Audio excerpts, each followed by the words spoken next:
आप देख रहे हैं ये कोई मामूली उल्लास नहीं है। अपने नेता को पाकर के जो भावुकता है वो इस माध्यम से, इस संगीत और इस नृत्य के माध्यम से दिख रही है। समाजवादी पार्टी के उम्मीदवार धर्मेंद्र यादव आज आजमगढ़ के दौरे पर थे, जहां वो कंदरापुर होते हुए कप्तानगंज, महाराजगंज, सहदेवगंज, इसके बाद जीयनपुर में कार्यक्रम किए। इसके साथ ही बीच बीच में रुक रुक कर लोगों से मिलते जुलते भी जा रहे थे और लोगों को आश्वासन भी दे रहे थे कि अगर इस बार हमारी जीत होती है तो आपके अधूरे कामों को हम पूरा करने का प्रयास करेंगे।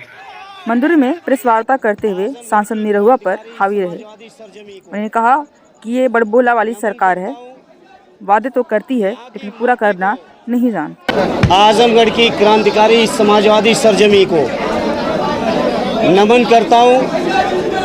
यहाँ की माटी को अपने माथे पर चंदन के रूप में लगा के इस क्षेत्र के लोगों को जो लगातार श्रद्धेय नेताजी के मान, सम्मान, स्वाभिमान, समाजवादी विचारधारा, पार्टी की सोच को जो ताकत दी है आजमगढ़ के लोगों ने, ऐसी शानदार सरजमी की सेवा का मुझे अवसर दिया राष्ट्रीय अध्यक्ष जी ने। यहाँ के क्षेत्र के हमारे पार्टी के पदाधिकारियों ने, नेताओं ने, मैं सभी को अपनी ओर से आभार व्यक्त करता हूँ, धन्यवाद देता हूँ और ये यकीन और भरोसा दिलाता हूँ कि जिस उम्मीद और विश्वास के साथ राष्ट्रीय अध्यक्ष जी ने ये फैसला लिया, हमारे स्थानीय नेताओं ने ये फैसला लिया, मैं सभी की उम्मीदों को पूरा करने का हर संभव प्रयास करूँगा, ये मैं भरोसा दिलाता हूँ। आजमगढ़ का जो तरक्की, खुशहाली और विकास का समाजवादियों के साथ जो इतिहास जुड़ा हुआ है, श्रद्धेय नेताजी ने आजमगढ़ को न केवल विकास और तरक्की के रास्ते पर ले जाने की शुरुआत की थी, बल्कि मैं आज फख्र के साथ इस बात को कह सकता हूँ, आजमगढ़ की विकास की एक एक ईंट पर या तो श्रद्धेय नेताजी का या माननीय अखिलेश यादव जी का नाम लिखा हुआ है। आजमगढ़ को मंडल बनाने का सवाल हो, आजमगढ़ को पूर्वांचल एक्सप्रेस वे जोड़ने से का सवाल हो, आजमगढ़ को पीजीआई लाने का सवाल हो, आजमगढ़ के अंदर जिस भी विकास और तरक्की की हवाई अड्डे से लेके आप चर्चा करेंगे तो पाएंगे कि श्रद्धेय नेताजी ने और माननीय अखिलेश यादव जी ने ही इसकी शुरुआत ही नहीं की, बल्कि आजमगढ़ को विकास के रास्ते पे ले गए। जहां एक और नेताजी और माननीय अखिलेश जी या समाजवादी नेताओं ने लगातार आजमगढ़ का ख्याल रखा। आजमगढ़ के निरहुआ जी को, चूँकि वो कलाकार हैं, दूसरे क्षेत्र से राजनीति में आए हैं, उनके सामने जो एक परंपरा रहती है कलाकार की, स्क्रिप्ट लिख के दी जाती है, उस स्क्रिप्ट को वो चलाते हैं या चलते हैं उस पर, उनको शायद अंदाज नहीं है। मैंने इतनी देर से आपसे कह रहा हूँ, स्वर्गीय राम बच्चन जी से शुरू करिए और माननीय अखिलेश यादव जी तक चले आइए। वो समाजवादी शानदार परंपरा है। हम समाजवादी लोगों ने न कभी आजमगढ़ को छोड़ा था, न कभी छोड़ने वाले हैं। ये इस बात का एहसास उनको नहीं हो सकता है क्योंकि वो राजनीति स्क्रिप्ट के आधार पर शायद करते होंगे, दिल से राजनीति, जज्बातों से राजनीति उन्होंने नहीं की होगी। सॉरी, पूरी तरह से आदरणीय अखिलेश यादव जी के नेतृत्व में जो उत्तर प्रदेश के अंदर हमारा पीडीए का फार्मूला है, इंडिया गठबंधन को जिताने का फार्मूला है, एनडीए को जो हराने का फार्मूला है, उसी फार्मूले पर चल के आजमगढ़ की सरजमी से, जहां अक्सर समाजवादियों को एक तरफा समर्थन मिला है, आज भी जब हम बैठे हैं तो हमारे 10 विधायक हैं।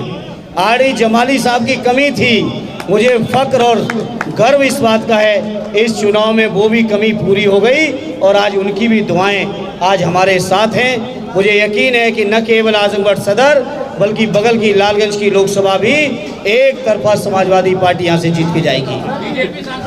मुझे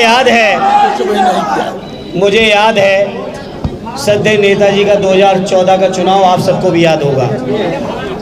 जिस हवाई अड्डे के उद्घाटन के लिए वो माननीय प्रधानमंत्री जी को लाए, इसी हवाई अड्डे पे 14 में आदरणीय नेताजी, आदरणीय राष्ट्रीय अध्यक्ष जी कई बार उतरे।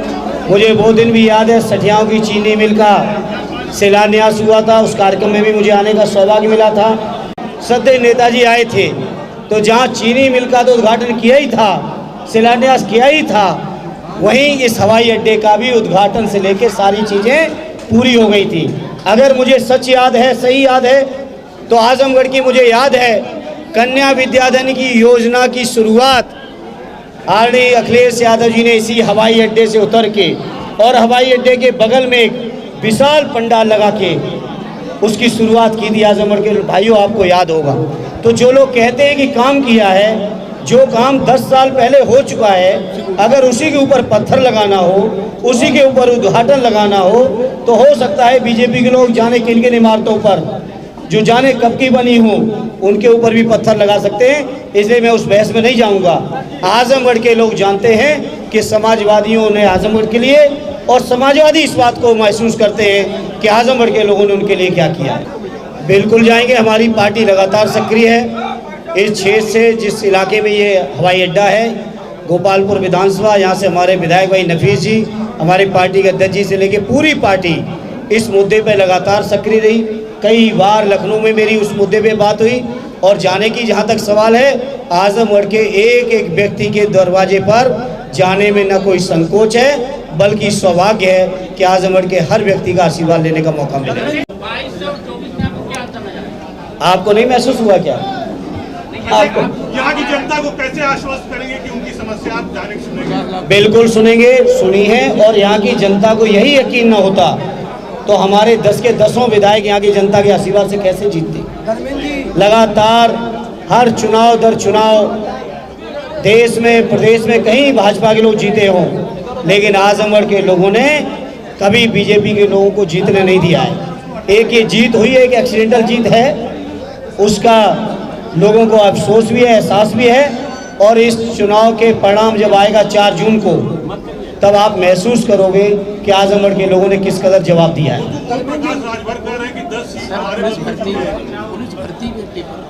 अब छोड़िए, उनके भरोसे दरोगा वो उनके भरोसे पर दारा सिंह जी भी लड़ रहे थे बगल के जिले से, इसलिए उनके बारे में मुझे कुछ न कहलवाओ। दारा जी भी तो उन्हीं के भरोसे में लड़ रहे थे।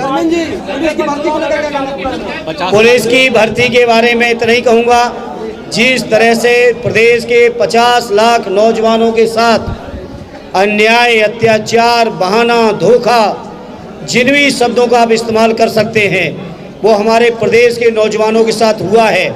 और जब से योगी जी की सरकार बनी है, एक भी भर्ती पूरी नहीं हुई है। हर परीक्षा पूरी तरह से उसके पेपर लीक होके नौजवानों के साथ धोखा हो रहा है। 7 सालों में हमारे लाखों करोड़ों नौजवान ओवरेज हो गए हैं। उस बात का जवाब बीजेपी के लोग दें। और जैसा हमारे आदरणीय अध्यक्ष जी ने कहा है, 80 जिताओ रोजगार पाओ, ये समाजवाद हमारे माननीय एमएलसी लोगों ने लगातार सेवा की है पार्टी की, इस क्षेत्र की जनता की।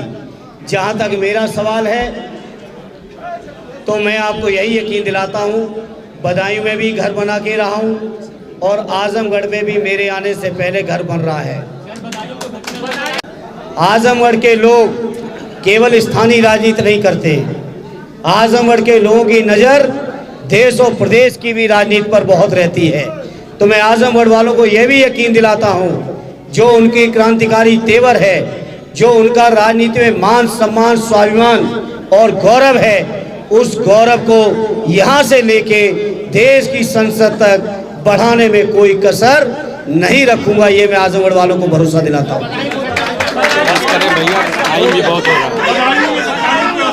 देखिए, दुर्भाग्यपूर्ण घटना है, मासूमों की जान गई, दुर्भाग्यपूर्ण है। लेकिन ये बीजेपी के लोग जो बात करते हैं कि हमने लॉ एंड ऑर्डर संभाल रखा है, ये सवाल उनसे करने की जरूरत है। बहुत बहुत आप सबको धन्यवाद।